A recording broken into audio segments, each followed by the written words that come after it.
Et salut à tous, c'est Raze. Et nous allons reprendre notre suite dans Minecraft. Alors je vais essayer le plus possible que je peux de parler. Ça va être dur. Je vais essayer de trouver un sujet ou alors de parler de quelque chose qui pourrait être intéressant.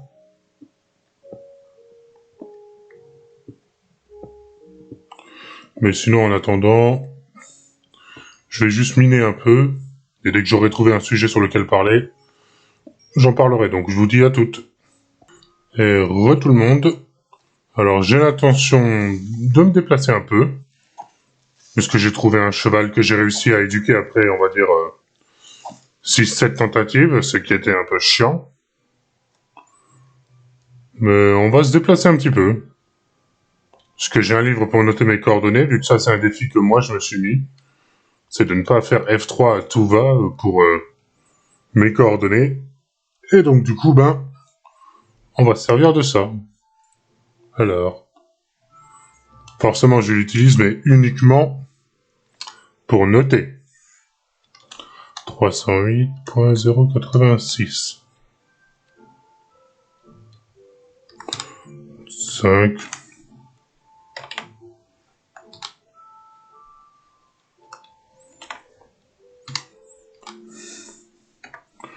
Vous imaginez, si on commettait des erreurs, on devrait tout réécrire. Ah, ça serait horrible. Alors, 316, 334. Voilà. Et donc, comme sujet pour parler, j'ai pensé aux catégories des jeux vidéo. Je pense qu'il y en a certains qui doivent en aimer plus que d'autres, et ce fut mon cas un très long moment avant que j'en découvre certains qui me plaisèrent plus. Genre, je peux vous dire qu'au début, je ne jurais uniquement que par les jeux de type action ou aventure, jusqu'à ce que je découvre le RPG aventure, avec mon premier jeu qui était Borderlands, que je recommande énormément si vous avez un PC ou une PlayStation, ou même une Xbox. C'est un jeu, on peut dire, assez vieux, le 1, mais il faut pas s'arrêter au graphisme et au fait qu'il est devenu beaucoup plus dur qu'avant, puisqu'ils ont essayé de le refaire et ça a été une catastrophe. Mais si vous voulez un qui est bien équilibré, c'est le 2, qui est le meilleur de tous. Même en comptant le 3 qui est sorti il y a peu, malheureusement. Le 2, pratiquement, est resté, si je me trompe pas, 6 ou 8 ans. Et je crois que j'ai joué au moins 2-3 ans sans m'arrêter. C'est un jeu qui, pour ceux qui connaissent, j'aurais pas besoin de l'expliquer, mais pour les autres, c'est du farm et du loot. Je vais prendre un exemple très simple d'une seule arme, le Harold, qui est un pistolet de la marque Torg. Alors dans le jeu, il y a plusieurs marques pour les armes. Ça va de Maliwan à Torg, à Hyperion, à Atlas dans le 1, qui a disparu ensuite, à Dahl, et Bandit. Il me semble que j'en ai peut-être oublié un ou deux, mais c'est pas le sujet des marques pour le moment. C'est juste à savoir que pour le Harold, déjà c'est une arme légendaire, qui est très dure à avoir, parce qu'il faut farmer soit un boss spécifique pour l'obtenir, ou alors faire ce qu'on appelle les nabobutins légendaires. Donc ce sont des mobs que vous débloquez très longtemps après le jeu, qui sont, malgré leur petite taille, extrêmement forts. Donc si vous voulez les faire et que vous n'êtes pas prêt, que vous comptez uniquement sur vos compétences, je vous conseille d'avoir quand même entre 15 et 18 mètres d'écart. Parce qu'ils ont beau être petits comme 2 pommes et pas comme 3 pommes, leurs dégâts, eux, ils sont vraiment très hauts. Et ensuite, avoir la chance qu'ils vous donnent du légendaire, ces petits bâtards. Parce que je pense que c'est une estimation de ma part, ça se trouve c'est complètement faux. Et 70 ou 60% du temps, ça va être soit un artefact qu'ils vont vous looter, qui peut être très pratique. Ou alors ils vont vous looter un mode de classe légendaire. Certains sont totalement inutiles, d'autres sont très utiles. Ou alors aussi, ils peuvent vous looter une arme. Mais les armes sont random. À savoir qu'il y a des armes qu'on peut obtenir que en mission, et d'autres qu'on peut les avoir que par des loots spécifiques. Genre, tenter les nabos butins, vous les aurez jamais. Et c'est vraiment ce que j'aimais avec Borderlands. Surtout le 2. Le 1, je l'avais découvert sur Xbox quand j'en avais une avant, parce que maintenant je ne l'ai plus. Et je me souviens que le 1, j'adorais le faire. C'était vraiment du new game une seule fois. Ensuite, vous étiez complètement dans un monde libre et vous pouviez décider d'aller dans la zone que vous voulez. Où j'étais au niveau max, qui était le 50. Ensuite, oui, il y a eu le 61 que j'ai connu uniquement. Ensuite, je ne sais pas s'il y a eu plus de niveaux, ça sera confirmé par vous. Mais pour le 2, je sais que on ne pouvait aller au début comme dans le 1 jusqu'au 50. Ensuite, il y a un DLC qui est sorti où on pouvait aller jusqu'à 61. Enculé, la prochaine fois que tu t'arrêtes, je vais te boire un coup de poing. Et ensuite, on pouvait aller jusqu'au niveau 72. Et en allant au niveau 72, on débloquait, on va pas dire 8 niveaux supplémentaires, mais 8 autres niveaux de difficulté plus haut. Donc on prend un exemple simple, vous étiez niveau 72, vous avez un boss, normalement il était niveau 74. Il avait à peine 2 niveaux de plus que vous. Et ben avec une espèce de zone qui s'appelait Raid Distillery, je crois. Peut-être que je confonds avec un DLC. Et ben en fait vous faisiez un parcours, et vous deviez finir le parcours en entier pour débloquer ce qu'on appelle des points de puissance, je crois que ça se dit en anglais. En français, pardon. En anglais, on appelait ça littéralement du OP. Et en fait, dès que vous étiez OP1, et ben, tous les ennemis montaient de un niveau par rapport à ça. À savoir que sur console, on ne pouvait pas aller plus que OP8, ce qui était déjà très piquant. Si vous n'aviez pas le bon équipement avec vous, vous faisiez instant fumer. Les mobs faisaient des dégâts hallucinants. Et c'est justement ce qui était bien. Parce qu'après, on peut me dire, oui, mais ça sert à quoi de faire ça? Ça rajoute juste une difficulté débile. Certes, on a une difficulté très haute. On pourrait se dire pour rien, mais en fait, vu qu'on monte d'un niveau, l'équipement aussi monte d'un niveau. Et donc, un bouclier que vous pouviez adorer, bah, vous pouvez le voir au niveau 72. Alors, on va dire, entre parenthèses, niveau 80. Eh bah, c'est pas la même chose, hein. Si on prend l'exemple du The Bee, bon, on peut avoir un exemple très simple avec un bouclier qui vous donne une puissance de partir, je crois, de plus 300 000, on imagine. Bah, en OP8, vous allez monter à plus 1,5 million. Oui, c'est totalement cramé, mais si vous voulez rivaliser avec des mobs, il vous faut ça. Et aussi à savoir que, comme je disais plus tôt pour le Harold, bah, vous allez farmer le boss, déjà pour avoir l'arme en une fois, mais si ça se trouve, vous n'allez pas avoir la version légendaire que vous voulez. Genre, peut-être que vous voulez le... C'est la meilleure version que je connais, c'est le Harold Double Penetrating, qui a déjà un effet de pénétration, mais surtout, il tire... il fait x2 de dégâts. Et c'est pas, il vous fait juste x2 par rapport à ses dégâts. Non, l'arme tire... je crois qu'elle consomme 3 munitions, et elle doit tirer en espèce de demi-cercle devant elle, elle doit tirer 8 ou 9 munitions. Vous collez un ennemi avec ça, croyez-moi, 2-3 tirs, il est mort. Hein. Si c'est dans la tête, je pense que c'est garanti one-shot. Cette arme, je l'ai littéralement utilisée, moi, jusqu'au... Jusqu'à où? Comment il s'appelle? Jusqu'au gardien, je crois. Non, c'est pas le gardien, c'est... Jusqu'à une espèce de robot... on pourrait dire de robot tourelle. Non, de robot prison. Mais je crois que c'est le gardien. Ça sera confirmé par moi. Et littéralement, cette arme, elle est abusée. Mais dès que vous finissez le jeu une première fois, donc vous êtes vers les niveaux 25-26, ou peut-être 30 même, parce qu'il y en a qui farment les boss pour monter des niveaux en retard. Ce que je peux vous confirmer qui arrive très souvent et qui est un peu frustrant, Puisqu'on se dit, ouais, mais je suis niveau 28, mais j'ai pas monté beaucoup de niveaux. Et là, c'est normal, parce que tu n'as pas, en fait beaucoup de missions secondaires. Tu t'es pas, genre, arrêté pour parler à tous les PNJ, leur prendre toutes leurs quêtes.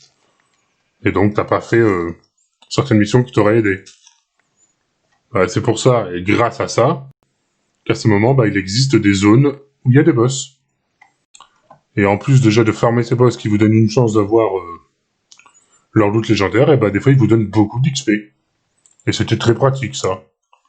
Ça évitait de devoir se taper on va dire, des missions secondaires qui n'étaient pas intéressantes. Parce que je pense qu'il y a une mission secondaire, c'est juste vous devez... si je me souviens bien, c'est vous devez vous rendre à un point, vous devez tuer tout le monde. Ensuite d'avoir tué tout le monde, vous devez déposer des colis. Et si vous faites pas ça dans un certain temps, en fait, vous devez retourner à l'endroit où on vous a donné la mission, re-aller à l'endroit des colis. Forcément, tous les mobs on respawn, sinon ça serait pas drôle. Et ensuite, vous devez réussir à amener votre mission à temps. Et ça, c'est quand la mission, littéralement, elle veut pas en plein jeu. Hein. Parce que ce qui était courant sur Borderlands 2, bon, après, ça devait être logique pour la PS3, malheureusement, c'est que ça arrivait que le jeu puisse crash. Parce qu'il y avait soit trop de FPS, ou alors vous demandiez trop de puissance. Parce que je me souviens très bien qu'avec le personnage de Salvador, qui est un défourailleur, qui lui peut lancer avec une compétence de grenade, il y a une grenade spécifique qui a pour effet que si on la balance, elle se divise en 6, qui forment un arc électrique qui font 13 000 de dégâts à la seconde, au niveau 50 bien sûr, ce qui est très puissant. Et imaginez que vous en balancez pas une mais deux, mais pour le jeu vous en consommez que une. Vous spammez ça, je crois que votre 6e ou 7e lancement, votre console elle est déjà en train de laguer, et ensuite, paf, écran bleu, ça crash. Croyez-moi, c'est assez frustrant quand ça arrive, ça. Et surtout quand vous êtes malheureusement obligé de le faire parce que vous êtes face à une horde d'ennemis. Alors, ce problème sur PS4 n'existe plus. Sur PC, il n'existe pas du tout. Parce que est-ce qu'il y a des gros mods sur PC où on peut faire beaucoup plus? Ou d'ailleurs, c'est ce que je jalousais. Sur PC, il y a littéralement un mode où on peut avoir le OP 999. Donc, quand tu vois ça, tu te dis, ouais, pourquoi pas moi? Ah. Et anecdote réelle pour ceux qui l'ignorent, le dernier DLC de Borderlands 2, donc avec là où on va littéralement avec Lilith attaquer un méchant qui a volé la clé de l'arche à Sanctuary, faut savoir que ce DLC, je crois qu'il est sorti un mois ou deux, en tout cas c'était pas très longtemps, juste avant la sortie de Borderlands 3. Ça a donné du contenu, c'était super, mais aussi en même temps qu'ils ont fait ça, ils ont donné 8 niveaux. Donc on pouvait monter niveau 80. Sauf que pour ceux qui le sachent, dont j'en fais partie, j'étais dégoûté, si vous avez fait vos OP8, vous pouviez vous mettre en difficulté OP8. Mais là, c'était pas 80, c'était 88 les ennemis. Donc croyez-moi, vous étiez dégoûté de savoir que vous deviez vous taper le OP4, parce qu'on va dire 4 niveaux d'écart, c'est pas énorme avec les armes niveau 80. Et vous deviez refarmer les mobs, et à savoir qu'il n'y avait pas 8 niveaux de OP avec ce DLC, au total, il y en avait 10. Donc, de quoi vraiment blaser beaucoup de personnes. Hein. Et dont moi. Mais comme j'étais méga fan du jeu, je me suis dit, bon, c'est du contenu en plus, on va pas râler. Surtout qu'il y a eu des armes très intéressantes. Hein. Des armes qu'on a toujours jugé qu'elles devaient exister. Et ils nous ont confirmé la chose. Désolé. C'était les armes arc-en-ciel. Alors, officiellement, les armes arc-en-ciel, dit comme ça a l'air génial. Mais certaines sont du même niveau que les armes Séraphin. Et une arme Séraphin, c'est une arme que vous obtenez en battant un invincible d'un DLC. Alors, je reviendrai sur le sujet des invincibles peut-être plus tard, ou dans une autre vidéo. Mais les armes Arc-en-ciel, genre, je m'en souviens d'une, c'était la reproduction de la Avenger, qui était une mitraillette très pratique, qui rechargeait automatiquement. Et donc, pour vous dire, juste avoir cette arme-là en version plus, on pourrait dire jolie, bah, est pas très récompensant, hein. Surtout que rien ne changeait, elle faisait les mêmes dégâts qu'avant. C'était juste la couleur qui changeait, et le fait qu'elle rechargeait peut-être, je crois quoi, un peu plus vite ses balles. Mais bon, ça n'était pas ouf, hein. Et ces armes aussi tombaient très facilement. Alors, soit vous faisiez le boss de fin... Non, pas le boss de fin, le boss d'un laboratoire, que j'ai oublié son nom, malheureusement, désolé. Ou soit vous tuiez un ennemi brutal. Donc, on va dire, les armes n'étaient pas très ouf à avoir. Surtout que je profite de ça, des ennemis brutals, qui sont des ennemis, comme vous l'entendez par leur nom, très forts. Il n'y en avait pas souvent, en général, vous deviez, si vous faisiez une map du début à la fin, vous pouvez peut-être en croiser 3 ou 4 si vous étiez chanceux. Si vous étiez malchanceux, vous en croisiez 8-9. Alors, je dis ça parce que c'était des gâches munitions, hein, ces monstres. Et en fait, il faut savoir que sur un des DLC, que je me souviens très bien parce que je vous dis, allez voir le trailer, même aujourd'hui encore, j'en rigole en le regardant. En fait, c'est le cratère de la basse altitude, qui est fait par Torg, un des personnages qu'on rencontre aussi dans un DLC. Et en fait, ce personnage est complètement malade, c'est l'incarnation même du muscle à l'état pur. Et ben dans ce DLC, dans une zone spécifique, c'est avant celle où on va pour affronter un boss, qui ce boss deviendra un invincible. Et ben en fait, ce boss, sa zone avant, on peut rencontrer ce qu'on appelle, je crois, des motards badass, ou brutaux. Et ben en les tuant, on a une chance d'obtenir une arme unique, qui est un sniper de qualité violet. Il me semble que c'est violet, que ce n'est pas rare. Et en fait, ce sniper, il a une particularité unique, comme je l'ai dit, eh ben, c'est le seul sniper à être explosif. Et je sais même comment il s'appelle, c'est le Cobra. Et à savoir que ce sniper était très puissant, et moi je sais qu'une fois j'ai joué peut-être 5 heures, j'ai pas obtenu l'arme, j'en ai eu, vraiment j'étais fatigué. On va dire, c'est le même taux de drop que, pour ceux qui l'ont connu, que pour dans le jeu Destiny, que j'avais complètement découvert par hasard et ça a été un coup de cœur absolu comme Borderlands.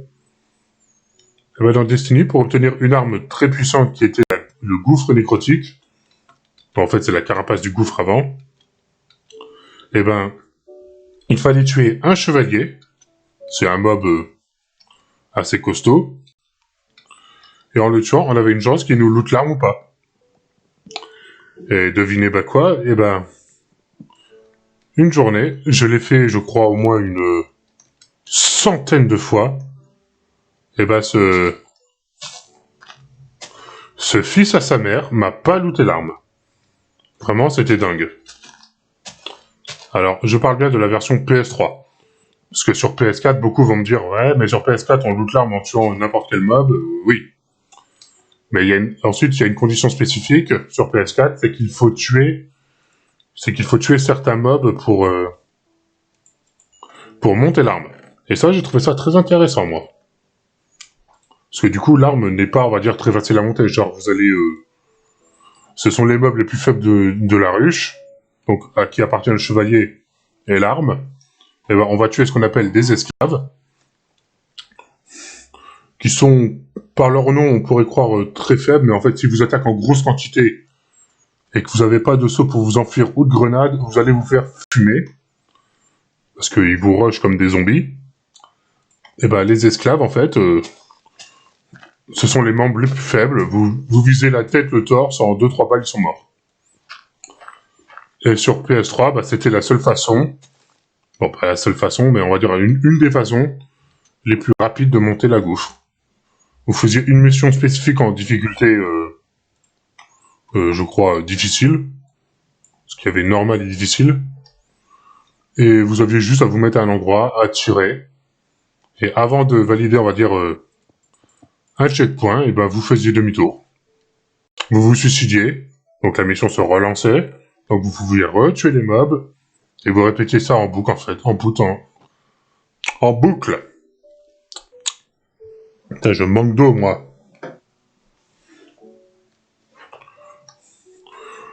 Et donc, officiellement, c'était sympa, Destiny 1. Surtout que je préfère au Destiny 2. Je le dirai dans une prochaine vidéo pourquoi. Mais vraiment, si je dois vous recommander entre Destiny 1 et Destiny 2, Destiny 1. Surtout pour PS4. Même si malheureusement, beaucoup de personnes sont allées sur Destiny 2. Ou alors, il y a presque rien qui sort. Il y a quasiment rien du tout qui sort sur le 2. Ce qui est sur le 1, désolé. Je m'embrouille. Ça va me concentrer en même temps sur le jeu, sur ce que je dis, c'est pas facile. Bah, sur le 1, il n'y a plus rien qui sort, et aussi, il y avait un truc très sympa qu'il y avait dessus avant, qui était le jugement Osiris. Et ben ça, sur PlayStation 1, c'était bien. 3. Sur Destiny 1, c'était très bien. Parce que c'était un challenge très costaud, mais où il fallait absolument être avec 3 personnes en escouade, donc pas en matchmaking. Et si vous enchaînez dans ce jeu 9 victoires d'affilée, bah vous pouvez aller à ce qu'on appelle le phare, que pour ceux comme moi, qui n'ont jamais eu de bons skills, on peut aller sur le 2. On pouvait aller sur le 2, parce que de ce que j'ai entendu, Mercure n'est plus disponible, et ben, le phare qu'on voit dans les missions principales que l'on fait, ou en exploration, et ben ce phare, c'est le phare qu'on pouvait aller dans Destiny 1, où on recevait une arme très puissante. Aujourd'hui, vous voulez avoir une arme très puissante sur Destiny 1, il me semble, corrigez-moi ceux qui savent très bien si je dis des conneries, c'est de faire une mission spécifique pour Zavala, donc une mission de rang légendaire, et quand vous la finissez, vous allez le voir, vous pouviez demander soit une arme, ou une armure, ou un troisième truc, et à ce moment-là, bah, si vous choisissez l'arme, vous pouvez avoir une arme d'Osiris, ou de la bannière de fer. La bannière de fer, c'était très cool. Alors sur Destiny 2, c'est la même chose, hein. Destiny 1, Destiny 2, la bannière de fer est pareil. Juste, c'est vraiment du pur PVP, hein. Si vous n'avez pas le bon équipement, vous allez vous faire péter la gueule. Ce qui m'arrivait tout le temps. Donc c'est pour ça que je l'ai fui. Pour le mode que j'adorais énormément, et sur lequel ils l'ont pas remis, c'est triste, ou alors on le retrouve très rarement, c'est le mode... Alors en anglais, il se dit Rampage. Donc pour ceux qui connaissent, vous allez pouvoir le dire en version français. Et en fait, dans ce mode, vous avez tout très rapidement. Vous avez votre outil qui monte très vite, vous aviez vos grenades et votre mêlée, pareil. Et aussi, les munitions lourdes, au lieu d'apparaître, on va dire à mi-temps, elles apparaissaient littéralement 1 minute après le match. Alors qu'avant, il fallait attendre, je crois, 4 ou 5 minutes avant qu'elles spawnent. Ce qui n'était pas idiot, parce que ça empêchait justement des situations idiotes où on voyait des gens rusher les munitions. Moi, je trouvais ça complètement débile. Bon, bah, je pense que ce sera tout ce que je vais avoir à dire pour aujourd'hui sur ces 2 jeux que j'ai beaucoup aimés, parce que je pense que je suis en train de dépasser mon temps. Donc je vais vous dire à tous salut, et à de retour, peut-être ce week-end.